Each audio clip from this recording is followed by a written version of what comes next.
बिस्मिल्लाहिर्रहमानिर्रहीम। स्टार्ट करेंगे हम अपना आज नेक्स्ट लेक्चर। थर्ड चैप्टर हमने स्टार्ट किया। चैप्टर का नेम है बायोटेक्नोलॉजी। जो आज का हमारा टॉपिक है उसका नेम है genetic modification and biotechnology products. ठीक है, इसके बारे में हम पढ़ेंगे। जेनेटिक मॉडिफिकेशन क्या है इसके बारे में पहले हमने थोड़ी सी बात की थी। जेनेटिक मॉडिफिकेशन हम किससे कहते हैं? किसी भी एक ऑर्गेनिज्म के जीन्स के अंदर तब्दीली लाना, यानी उसको जेनेटिकली मॉडिफाइड करना कहलाता है। ठीक है, उसको हम जेनेटिकली मॉडिफाई कैसे कर सकते हैं, उसके जीन्स के अंदर कैसे चेंज ला सकते हैं, या उसके अंदर हम कुछ जीन्स उसके अंदर से रिमूव कर दें या उसके अंदर कुछ जीन्स ऐड कर दें। ठीक है, यानी हमने मॉडिफाई करना है, हमने इसमें तब्दीली लानी है।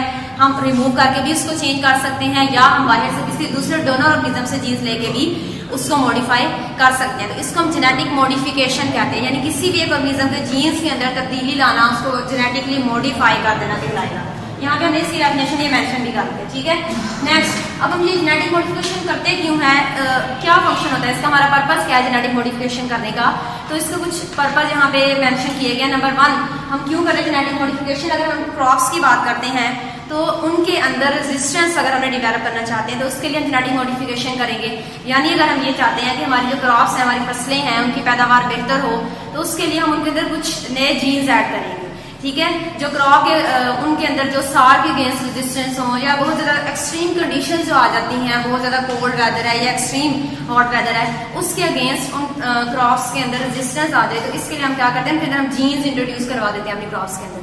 ठीक है, तो फिर उन जीन्स की वजह से वो स्पेसिफिक फंक्शन परफॉर्म करती हैं, जिससे हमारी क्रॉप्स की वैरायटी भी बेटर होगी और हमें पैदावार उसकी ज्यादा मिलती है, उसकी यील्ड भी इंक्रीज करती है, ग्रो करती है। दूसरी चीज, न्यूट्रिशनल वैल्यू अगर हम बढ़ाना चाह रहे हैं, अगर हम ये चाहते हैं कोई भी जो सर्टन हमारी क्रॉप है, जो भी फसलें हैं, उनके अगर हम ग़िज़ाइयत बढ़ाना चाह रहे हैं, न्यूट्रिशनल वैल्यू बढ़ाना चाह रहे हैं, उसके लिए भी हम क्या करते हैं, इनके अंदर हम जीन्स ऐड कर देते हैं।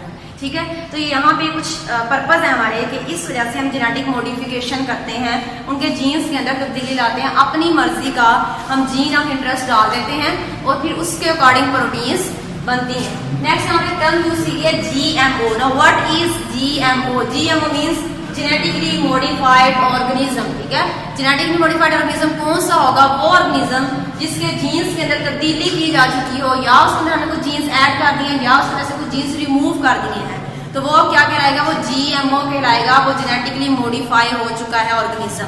ठीक हो गया। नेक्स्ट यहाँ पे हमारे पास है इंसुलिन। इंसुलिन एक ऐसी प्रोडक्ट है जो हम बना रहे हैं, किससे? बायोटेक्नोलॉजी की टेक्निक्स को यूज करते हैं, हम जेनेटिक मॉडिफिकेशन से ही बना रहे हैं इंसुलिन। इंसुलिन है क्या, अगर हम इसको डिफाइन करते हैं इंसुलिन को, ये एक प्रोटीन है जो कि ह्यूमस पैंक्रियास के अंदर प्रोड्यूस होती है। इसका फंक्शन अगर आप देखें, इसका फंक्शन क्या है? ये ब्लड में शुगर लेवल को कंट्रोल कर रही होती है। ठीक है, इंसुलिन हमारे ब्लड के अंदर शुगर लेवल को कंट्रोल करती है। अगर किसी वजह से ये प्रॉपर नहीं बन रही, जितनी अमाउंट में इंसुलिन प्रोड्यूस होनी चाहिए थी, इतनी अगर प्रोड्यूस नहीं हो रही, तो उससे क्या होगा? क्योंकि इसका फंक्शन है कि इसने ब्लड के अंदर शुगर लेवल को कंट्रोल करना है। अगर इसका लेवल लो हो जाता है किसी वजह से, या डिफेक्टिव हो गया ये पार्ट, इंसुलिन नहीं बन रही जितनी बननी चाहिए थी, तो उससे एक डिजीज हो जाती है। उसे हम क्या कहते हैं? डायबिटीज मेलाइटस का नाम देते हैं, यानी शुगर हो जाती है। ठीक है, डायबिटीज हम किसको बोलते हैं? शुगर को बोलते हैं। डायबिटीज मेलाइटस एक ऐसी कंडीशन जिसमें ब्लड के अंदर शुगर लेवल नॉर्मल से राइज कर देता है, बढ़ जाता है। ये क्यों हो रहा है? क्योंकि जो इंसुलिन प्रोटीन है जो कि ये कंट्रोल कर रही थी इसके लेवल को, वो सर्टेन अमाउंट में नहीं बन रही जितनी रिक्वायर्ड थी हमारी बॉडी को, तो उसकी वजह से ब्लड शुगर लेवल राइज कर जाएगा। ठीक है, अब जो इंसुलिन है वो अगर हम बात करें ये कैसे बनाई जा रही है, अब जो डायबिटीज के पेशेंट होते हैं सबको पता है, इंसुलिन इंजेक्ट की जाती है हमें। ठीक है, इंजेक्शन के जरिए से इंसुलिन दी जाती है ताकि ब्लड के अंदर जो शुगर का लेवल है वो अंडर कंट्रोल रहे। तो ये इंसुलिन बनती कैसे है जो इंजेक्शन के जरिए से हम देते हैं? ये इसी बायोटेक्नोलॉजी की टेक्निक्स को यूज करते हुए बन रही है।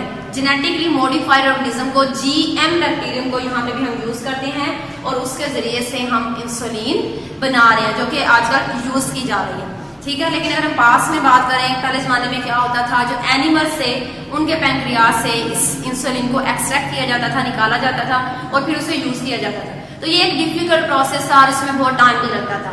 लेकिन अब बायोटेक्नोलॉजी ने हमारे लिए ये काम बहुत ईजी बना दिया है कि क्या करते हैं, जो GM बैक्टीरियम है, अगर आपको याद हो, जो हमारा लास्ट लेक्चर था उसमें हमने सारी डायग्राम बनाई थी, हमने सारा इसके बारे में देखा था कि किस तरह से हम अपना जीन ऑफ इंटरेस्ट आइडेंटिफाई करते हैं, देन हम उसको आइसोलेट करते हैं, फिर हमने प्लाज्मिड के साथ उसको जोड़ दिया था, लाइगेट किया था।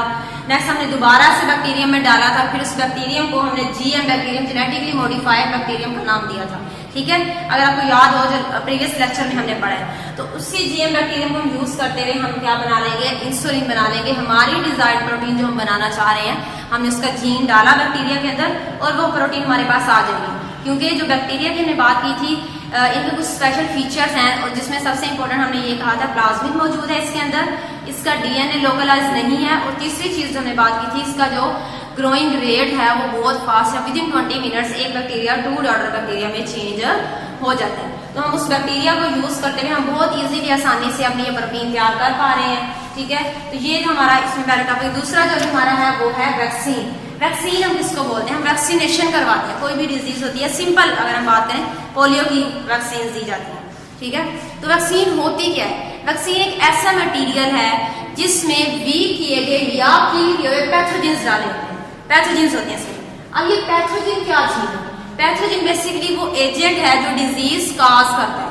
ठीक है, आप ये कहेंगे कि ये क्या बात हुई कि जो डिजीज काज कर रहा है उसको हम उससे अपनी बॉडी के अंदर डाल रहे हैं। जी, इसमें ऐसा ही होता है कि ऐसा एक मटेरियल है जिसमें ये डिजीज काज करने वाला एजेंट जो बहुत वीक है या किल किया हुआ है वो हम बॉडी के अंदर इंट्रोड्यूस करवाते हैं। अच्छा, अब इससे होता क्या, इसका क्या फायदा है इंट्रोड्यूस करवाने का।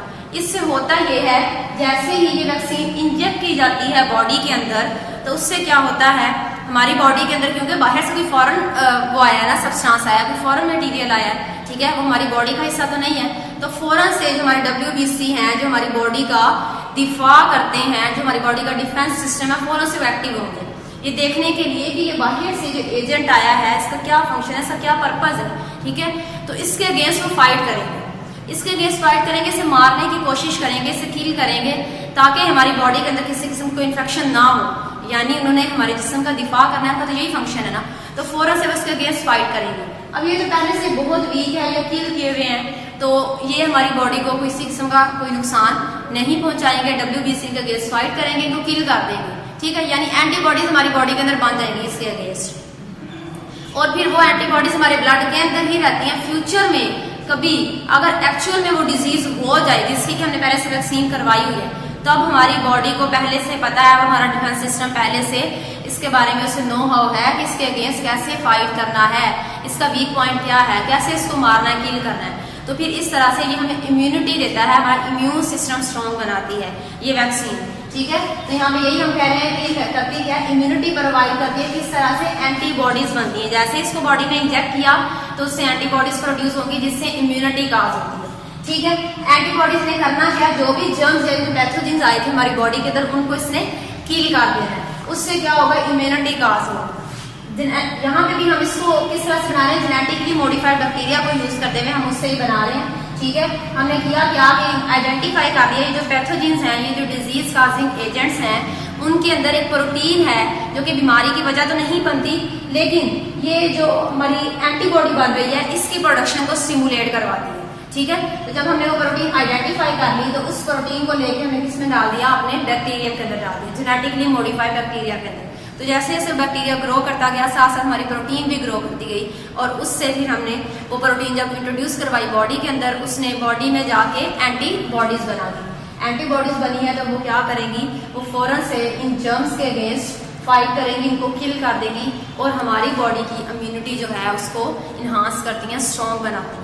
ठीक है, तो इस तरह से जो वैक्सीन है वो वैक्सीनेशन करवाई जाती है डिफरेंट डिजीजेस के अगेंस्ट, ताकि फ्यूचर में अगर वो एक्चुअल में डिजीज उसके अगर एजेंट्स, उसके अगर पैथोजेंस हमारी बॉडी के अंदर आते भी हैं तो हमें वो डिजीज ना हो। तो यहाँ पे कुछ बताई नहीं है कि बुक के अंदर कौन कौन सी हैं। हेपेटाइटिस की बी की वैक्सीन बना ली हुई है, टाइफाइड की, मीजल्स की, खसरा जो होता है ठीक है बॉडी के ऊपर जो रेड कलर के स्पॉट से बन जाते हैं, उसकी भी, मलेरिया और HIV, इन सब डिजीजेज के अगेंस्ट हमने वैक्सीन तैयार कर ली हुई है। हमने किस तरह से की है, बायोटेक्नोलॉजी की टेक्निक्स को यूज करते हुए, GM बैक्टीरियम को इस्तेमाल करते हुए हमने इनसे वैक्सीन तैयार कर ली है।